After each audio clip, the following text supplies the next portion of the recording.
ஆண்டவரே, இரக்கங்களின் பிதாவே, இந்த உபவாச நாளின் 8ஆம் நாளுக்காக கோடான கோடி ஸ்தோத்திரம். எங்களை அழைத்தவர் உண்மையுள்ளவர். இந்த உபவாசத்தின் நோக்கம் இயேசுவின் பர்வதம் திருச்சபையில் இருக்கிற அத்தனை குடும்பங்களும் ஒரு கொர்நேலியு குடும்பத்தை போல மாற வேண்டும். ஒவ்வொரு வீடும் ஒரு கொர்நேலியு வீடாக மாற வேண்டும். ஆண்டவரே, கொர்நேலியுவின் குணாதிசயங்கள் ஒவ்வொரு குடும்பத்துக்கும் உண்டாவதாக இயேசுவின் நாமத்தில் பிதாவே. இன்றைக்கு நம்ம தியானிக்க போகிற காரியம் உபவாசம். இன்னைக்கு நம்ம தியானிக்க போகிற காரியம் என்னது? உபவாசம். அப்போஸ்தலர் நடவடிக்கைகளின் புஸ்தகம் 10ஆம் அதிகாரம். அப்போஸ்தலர் நடவடிக்கைகளின் புஸ்தகம் 10ஆம் அதிகாரம் 30ஆம் வசனம். கொர்நேலியு 4 நாளைக்கு முன்னே இந்நேரத்திலே அவனே சொல்றான், நான் உபவாசித்து 9ஆம் மணி நேரத்தில் என் வீட்டிலே தயவு செய்து. நம்ம இன்னைக்கு உபவாசிக்கிறது உபவாசமே அல்ல. என்னைய சேர்த்துதான் சொல்றேன். நான் கடுமையா உபவாசித்து இருக்கிறேன். ஆனா 40 நாள்ல சாப்பிடாம இல்ல. 40 நாள்ல ஒரு நேரம் சாப்பிட்டு இருக்கிறேன். 40 நாள் இரவும் பகலும் இயேசுவை போல இருந்தது இல்லை. அல்லேலூயா. ஆனால் உபவாசம் அப்படின்னு சொல்லும் போது கொர்நேலியு உண்மையாகவே உபவாசம் பண்றவங்கள்ட்ட தான் அந்த 7 கேரக்டர் இருக்கும். மேட்ருக்கு வந்துட்டீங்களா? சொல்றது புரியுதா உங்களுக்கு? இவன் தனிப்பட்ட வாழ்க்கையில் பர்சனல் லைஃப்ல உபவாசித்து ஜெபித்து பழகுனதுனாலதான் மற்ற 7 குணாதிசயங்கள் அவனுக்குள்ள வந்தது. Praise the Lord. The self prayer is a very important for our spiritual life. தனி ஜெபம் இருக்க, அதுக்கு நிகரான ஜெபம் எதுவுமே கிடையாது. அந்த தனி ஜெபத்துல வாரத்துல பரிசேயன் சொல்றான், 2 தரம் உபவாசிக்கிறேங்கிறான். 2 தரம், ஏதாவது 2 தரம் உபவாசிக்கிறேங்கிறான். அப்ப பரிசேயனுடைய நீதியை விட நம்ம நீதி எப்படி இருக்கணும்? அதிகமா இருக்கணும். அப்ப வாரத்துல அட்லீஸ்ட் நம்ம 3 நாள் 3 தரம், ஒரு சண்டே, ஒரு டியூஸ்டே, இல்ல வெட்னஸ்டே குடும்ப ஆசீர்வாதத்துக்கு, ஒரு ஃப்ரைடே தெபோராலுக்கு, இப்படி ஒரு 3 நேரம் நம்ம உணவை தவிர்த்து தேவனோடு நெருங்கி இருக்கிறதுக்கு இந்த உபவாசம் ரொம்ப பிரயோஜனமா இருக்கும். அல்லேலூயா. உபவாசம், ஃபாஸ்டிங் அப்படிங்கிறதுடைய ஆழம் என்னன்னு கேட்டா, சரீரத்தை ஒடுக்குவது. சரீரத்தை என்ன செய்வது? ஒடுக்குவது. ஏன் சரீரத்தை ஒடுக்குறோம்? கர்த்தர் மனிதனுக்கு கொடுத்த ஆவி எப்படி இருக்குது? தீபமாய் இருக்கிறது. அது உள்ளத்தில் உள்ளவைகளை எல்லாம் என்ன பண்ணுமா? ஆராய்ந்து பார்க்கும். பெரிய பெரிய பாவங்கள்லாம் நம்ம செய்யறது இல்லை. ஆனா கொஞ்சம் பெருமை இருக்கும், கொஞ்சம் அகந்த இருக்கும், கொஞ்சம் போட்டு பார்ப்போம், என்ன நடக்குதுன்னு பார்ப்போம். அதெல்லாம் என்ன நம்ம ரத்தத்துல ஊறிக்கிட்டே இருக்கும். அப்பப்ப சில நேரத்தில் தேவையில்லாத சண்டைகள், சச்சரவுகள், அப்பப்ப இருதயத்துல தலை தூக்குற விஷயங்கள்லாம் எதையாவது ஒண்ணு பண்ணிக்கிட்டு கிடப்போம். இதுக்கு உபவாசம் ஒரு அருமையான கருவி. இந்த உபவாச நேரங்கள்ல நம்மை ஒடுக்கும் போது நம்முடைய இருதயத்துக்குள் மறைந்து கிடக்கிற சில சுபாவங்கள் தேவ சமூகத்துல வெளியரங்கமாகும். அதனாலதான் கர்த்தர் என் கூட ரொம்ப தெளிவா சொன்னார். எசேக்கியேல் 36:26 என்னது? எசேக்கியேல் 36:26 God gives new heart a new spirit. இங்க பாருங்க, சிம்பிளா 3 சொல்றேன், கவனிங்க. நமக்குள்ள புதிய இருதயத்தையும் புதிய ஆவியையும் ரோமர் 12:1 படி புதிய மனதையும் நாம் அந்த ஆவி ஆத்மா சரீரம் வந்துருச்சு. புதிய இருதயம், புதிய ஆவி, புதிய மனது. மனம் புதிதாகிறதுனாலே நீங்க என்ன ஆயிருங்க, மறுரூபமாகுங்கள். இந்த 3 இருந்துச்சுன்னு வைங்க. இந்த 3 நமக்கு ஆக்டிவேஷன் ஆகிறது ஃபாஸ்டிங்ல தான். அல்லேலூயா. இந்த 3 எங்க ஆக்டிவேஷன் ஆகுது? ஃபாஸ்டிங்ல நம்மளை ஒடுக்கும் போது. நான் நல்லா எனக்கு ஞாபகப்படுத்தி பார்க்கிறேன், ஆண்டவரை விட்டு எழுந்திருக்க மனசே வராது. தேவனை விட்டு எழும நமக்கு என்ன வராது? சாப்பிடணுங்கிற ஆசையே வராது. சாப்பிடணும்னு ஆசையே வராது. நான் உண்மையாகவே நான் என்ன நினைக்கிறேன்னா, ஒழுங்கா ஃபாஸ்டிங் இல்லாததுனாலதான் என் வயிறை கிழிச்சு விட்டாங்களோ என்னவோ நான் நினைக்கிறேன். ஒழுங்கா ஃபாஸ்டிங் இருந்திருந்தா அந்த நிலைமைக்கு நம்ம போயிருக்க மாட்டோம். ஒழுங்கா ஃபாஸ்டிங் இல்லாம போயிட்டோம், அலட்சியம். ஆனா நம்ம ஆண்டவருக்குள்ள வளர வளர அலட்சியமும் வளருது. பார்த்தீங்களா? அந்த அலட்சியத்தை சாகடிக்கிற இடம் தான் உபவாசம். இந்த அலட்சியத்தையும் சில நேரங்கள்ல அசட்டத்தனம் வருது. பார்த்தீங்களா? இந்த ஸ்லக்கினஸ். ஐயோ, ஆவிக்குரிய உலகத்துல ஒரு மோசமான பழக்கம் தான். ஒரு வேலையை அன்னன்னைக்கு செய்யணும். ஆமென் சொல்லுங்க. கர்த்தர் சொன்னாரு, கர்த்தருடைய வேலையை அசதியா செய்யறவன். என்ன மாதிரி வார்த்தை பார்த்தீங்களா? கர்த்தருடைய வேலைய அசதியா செய்யறவன். எங்கேயுமே கர்த்தர் கர்த்தருடைய வேலையை வசதியா செய்யறவன் சபிக்கப்பட்டவன் சொல்லல. நீ எவ்வளவு வசதியா வேணா பண்ண, இன்டர்நெட்டை பயன்படுத்து, கம்ப்யூட்டரை பயன்படுத்து, டிவியை பயன்படுத்து, இருக்கிற டெக்னாலஜியை பூரா பயன்படுத்து, நல்ல ரோலிங் சேர்ல உட்காந்துக்க, முதுகு வலிக்காதபடி பார்த்துக்க. நீ 24 hours நல்ல ஹார்ட் ஒர்க் பண்ணு. ஆனா அசதியா மட்டும் இருக்காது. வசதியா ஊழியம் பண்ணு, ஆனா அசதியா மட்டும் இருக்காது. அசதி பிசாசனுடைய கூடாரம். நான் திரும்ப திரும்ப சொல்றேன், அசதி நல்லதே இல்லைங்க. அது சாகடிச்சிரும். ஆவிக்குரிய ஊழியத்தை மழுங்கடிச்சிரும். சும்மா சாப்பிட்டு சாப்பிட்டு படுத்திட்டு உட்கார்ந்து இருந்தோம்னா கெட்டு குட்டிச்சோரா போயிடும். இன்றைக்கு ஊழிய வட்டாரங்கள் எப்படி இருக்கிறது? சரியான உபவாசம் இல்ல. இன்னைக்கு ஊழிய வட்டாரங்கள் எப்படி இருக்கிறது? டிசைனிங் ஸ்பிரிட் இல்ல. இன்னைக்கு ஊழிய வட்டாரங்கள் எப்படி இருக்கிறது? No revelation.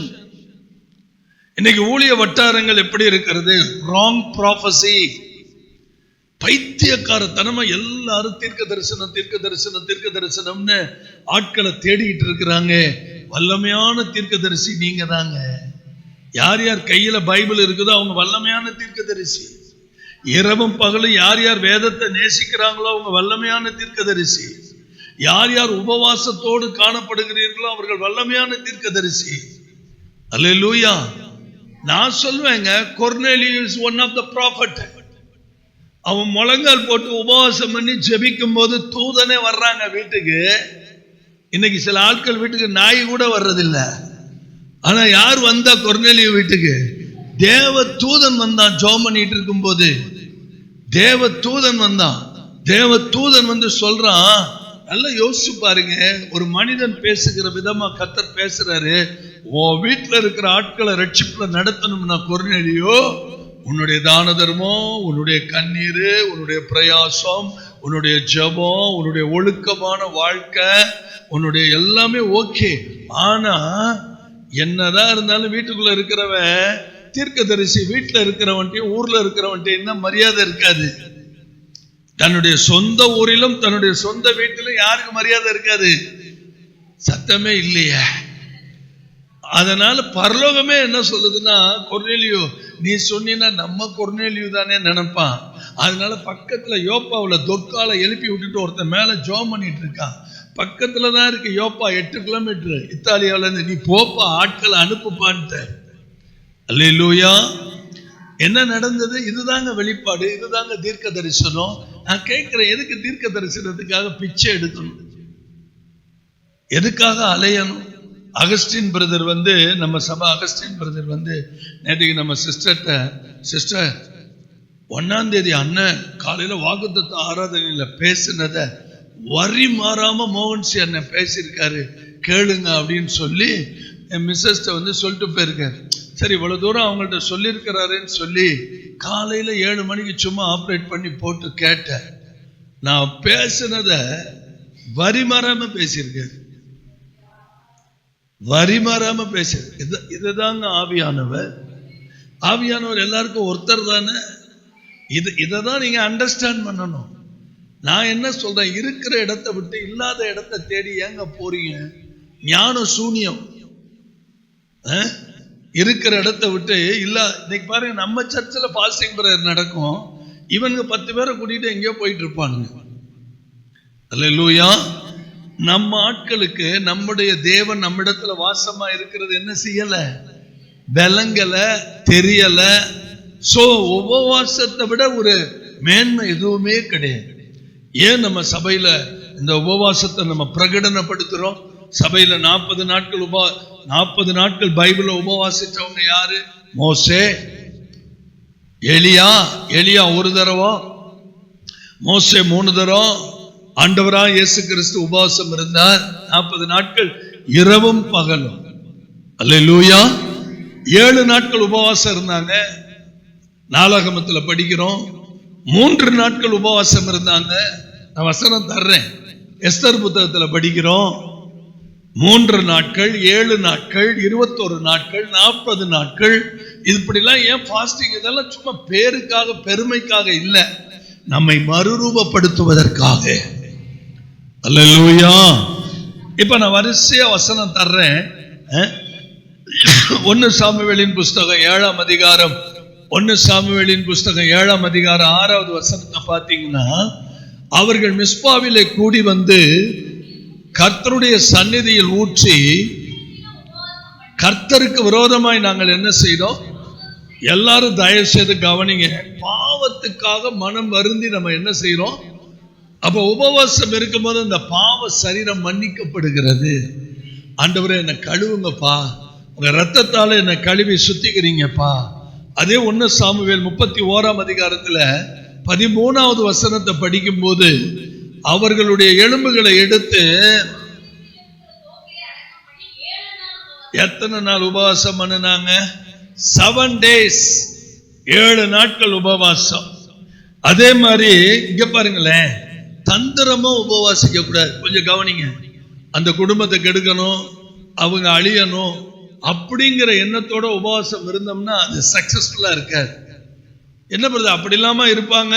இது நாபோத்தை கொல்றதுக்காக 1 ராஜாக்கள் 21ஆம் அதிகாரம் 12வது வசனத்துல ஃபாஸ்டிங்னு ஒரு அடையாளத்தை போட்டு எசபேல் எல்லாரையும் கூட்டினா. அந்த மாதிரி உபவாசம் செல்லாது.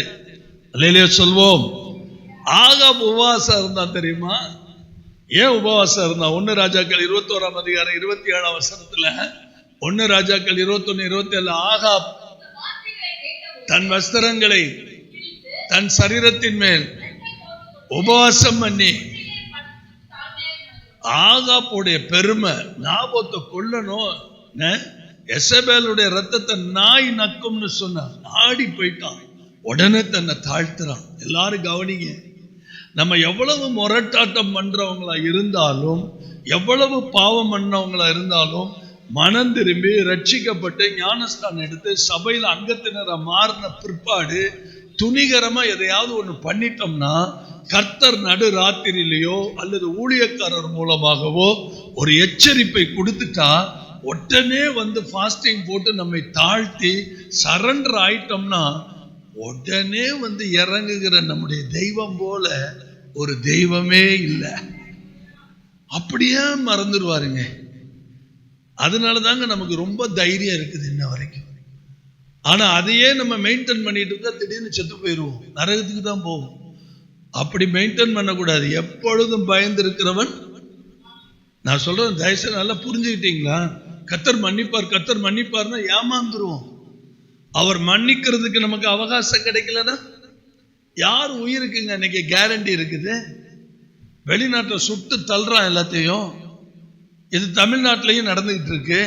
இந்த வார்த்தைகளை எல்லாம் கேட்ட போது தன் வஸ்திரங்களை கிழித்து தன் சரீரத்தின் மேல் ரெட்டை போர்த்து கொண்டு தன்னை தாழ்த்துகிறான். அல்லேலூயா. இதுதான் பாருங்க, நாளாகமத்துல 1 நாளாகமம் 10ஆம் அதிகாரம் 12வது வசனத்துல, 1 நாளாகமம் 10:12 பராக்கிரமசாலிகள் யாபேசுக்கு கொண்டு வந்து எத்தனை நாள் உபவாசம் போட்டாங்களா? எத்தனை நாள் உபவாசம்? எஸ்தர் பாத்தீங்கன்னா 3 நாள் போட்டாங்க இல்லையா? எஸ்தர் 4:16 பாத்தீங்கன்னா தெரியும். எஸ்தர் 4:16 சூசான்ல நடந்த யாவற்றையும் மொர்தெகாய் 16 பாருங்க. சூசானில் இருக்கிற, அவ்வளவுதான், சபையில் இருக்கிற எல்லாரும் வாங்கய்யா, உபவாசம் பண்ணுங்கய்யா, வீட்டுல இருக்காதீங்கய்யா அப்படின்னா கேட்க மாட்டேங்கிறாங்களே.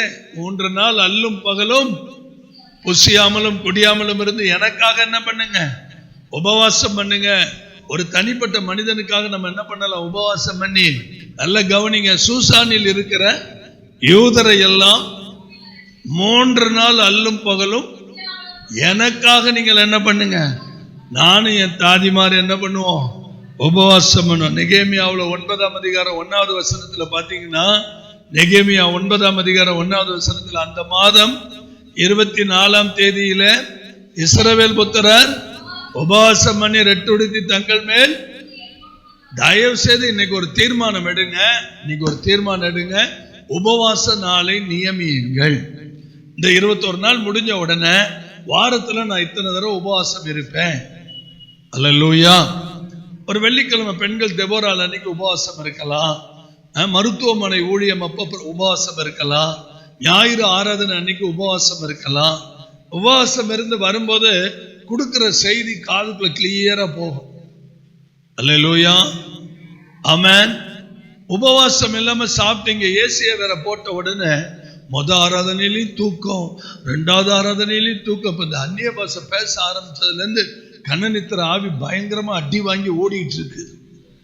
அல்லேலூயா.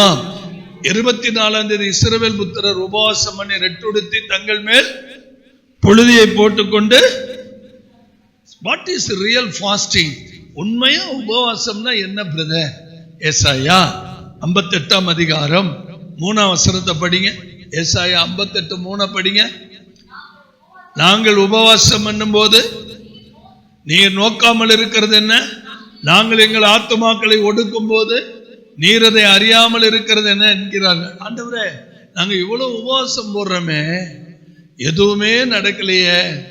ஏதோ நீங்கள் உபவாசிக்கும் நாளிலே உங்கள் இச்சையின்படி நடந்து உங்கள் வேலைகளை எல்லாம் எனக்காக பக்கத்துல பார்த்து சொல்லுங்க. உபவாசிக்கும் போது கடினமான வேலைகளை செய்யாதீங்க. ஃபாஸ்டிங் இருக்கும்போது, குடும்பத்துல கணவன் மனைவி ஃபாஸ்டிங் இருக்கும்போது சொல்லிருங்க, கணவன்கிட்ட சொல்லிருங்க. ஏன்னா அப்படிதான் பைபிள் சொல்லுது. நீங்கள் உபவாசம் இருக்கும்போது சொல்லுங்க, கணவன்கிட்ட சொல்லுங்க, மனைவிட்ட சொல்லுங்க. அது உங்களுக்கு ஒரு ஆரோக்கியமான சூழ்நிலையை கொண்டு வரும். அல்லேலூயா. அந்த 58:7 பாருங்க. ஏசாயா 58:7 பாருங்க. இதாங்க உண்மையான ஃபாஸ்டிங். பசி உள்ளவனுக்கு என்ன பண்ணணுமா? ஆகாரத்தை பகிர்ந்து கொடுக்கிறதும்,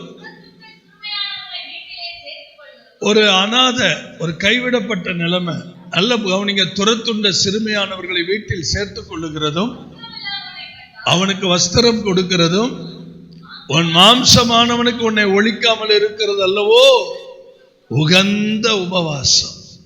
அல்லேலூயா. அருமையான உபவாசம் இதுதான். ஆமென். நமக்கு நேரம் ரொம்ப வேகமா போயிருச்சு. அதனால நமக்கு மணி 1 ஆயிருச்சு. ஆண்டவருக்கு சித்தமான உபவாசத்தை பத்தி நாளைக்கு இன்னும் நிறைய பார்க்கலாம். இதை ஒன்றை மட்டும் சொல்லி முடிச்சிடுறேன். நம்ம உபவாசம் எதுக்காக இருக்கிறோம் அப்படின்னா, தேவனோடு நெருக்கமா உறவாட. மாம்ச கீழே, ஆவியானவர் மேல வந்துடுறாரு. அப்ப நம்ம யாரோட நெருக்கமா போயிடுவோம்? கர்த்தரோட நெருக்கமா. 2வது, உலக இச்சைகளை நம்ம ஜெயிக்கிறோம். நேற்றைய தினத்துல கேட்டோம் பார்த்தீங்களா? 2 பேதுருவின் புஸ்தகம் 1ஆம் அதிகாரம் 4ஆம் வசனத்தின்படி, இச்சையினால் உண்டான கேட்டுக்கு தப்பி திவ்ய சுவாபத்துக்கு பங்குள்ளவர்களாக ஆண்டவர் நம்மை மாற்றுவதற்கு உபவாசம் ரொம்ப அவசியம். அது மட்டும் இல்ல, ரெவலேஷன், நீங்க உபவாசம் இருக்கும்போது நிறைய வெளிப்பாடுகள் கிடைக்கும். பாருங்க, நேற்றுக்கு எனக்கு ஒரு அருமையான வெளிப்பாடு. ஆண்டவரோட உட்கார்ந்து இருந்தேன். அப்படியே ஆவியானவர் ஜென்டிலா முதுகுல ஒரு தட்டு கொடுத்து, கொலகார பைய மோசையை கூப்பிட்டு கொலை செய்யாதிருப்பாயாகன்னு அவன் கையிலே எழுதி கொடுத்து கீழே இறங்கி போங்கிறார். பாருங்க எவ்வளவு பயங்கரமான காரியம். அல்லேலூயா. கொலகார மோசை கிட்ட கொலை செய்யாதிருப்பாயாகன்ட்டு 10 கட்டளை எழுதி கொடுத்து கையில தூக்கிட்டு போங்கிறார். நமக்கும் அதே கதிதான். நம்ம எந்த பாவத்திலிருந்து விடுதலையானமோ அதை நம்ம கழுத்துல மாட்டி நீ விடுதலையான ஒன்ன மாதிரி இருக்கிற ஆட்கள் எல்லாம் போய் நீ என்ன பண்ண, விடுதலை பண்ணு. அல்லேலூயா. கர்த்தருடைய பரிசுத்த நாம மகிமைப்படட்டும். ரெவலேஷன். உபவாசிக்கும் போது என்ன கிடைக்கும்? ரெவலேஷன். அது will of God. 4வது தேவ சித்தம் நிறைவேற்றுவோம். இல்லாட்டினா மனிதனுடைய வார்த்தைகளை கேட்டு ஏமாந்துருவோம். தேவ சித்தத்தை என்ன பண்ணுவோம்? நிறைவேற்றுவோம். அது மட்டும் இல்ல, உபவாசம் ஒரு பவர்ஃபுல் வெப்பன், ஒரு சக்தி வாய்ந்த ஜெபம். அல்லேலூயா. உபவாசம் என்னங்க? ஒரு சக்தி உள்ள ஜெபங்க. அது நிறைய சவால்களை மேற்கொள்ளும். உங்களோட கூட யார் நின்னாலும் சவால்களை மேற்கொள்ளும். பாவங்களிலிருந்து விடுதலை கிடைக்கும். பரிசுத்தமான வாழ்க்கை வாழ உதவி செய்யும். தேவ சித்தத்தை அறிவது மட்டும் இல்ல, தேவ நடத்துதலுக்குள்ள உங்களை கொண்டு போகும். இதெல்லாம் உபவாசத்தினுடைய மேன்மை. நாளைக்கு தொடருவோம், ஜெபம் பண்ணுவோம், எழும்புவோம். எல்லாரும் ஒரு நிமிஷம், ஒரே ஒரு நிமிஷம் எல்லாருமே கைகளை உயர்த்தி ஆண்டவரை பாரு. தகப்பனே, உபவாசத்தினுடைய மேன்மையை குறித்து எங்களுக்கு சொல்லி கொடுத்தீங்க. கோடி ஸ்தோத்திரங்கள் ஆண்டவரே. இந்த 8ஆம் நாள் உபவாசத்துக்காக நன்றி செலுத்துகிறோம் ஆண்டவரே. இப்போதுதான் நாங்கள் உபவாசிக்க ஆரம்பித்ததை போல இருந்தது. 8 நாட்கள் ஓடிவிட்டது ஆண்டவரே. உமது கிருபையை விளங்க பண்ணுங்க ஆண்டவரே. உங்க பிரசன்னத்தை விளங்க பண்ணுங்க ஆண்டவரே. உங்க மகிமையை விளங்க பண்ணுங்க. எல்லா நாமத்துக்கும் மேலான நாமத்தை உடைய இயேசு என்ற நாமத்துல ஜெயம் எடுக்கிறோம் நல்ல பிதாவே.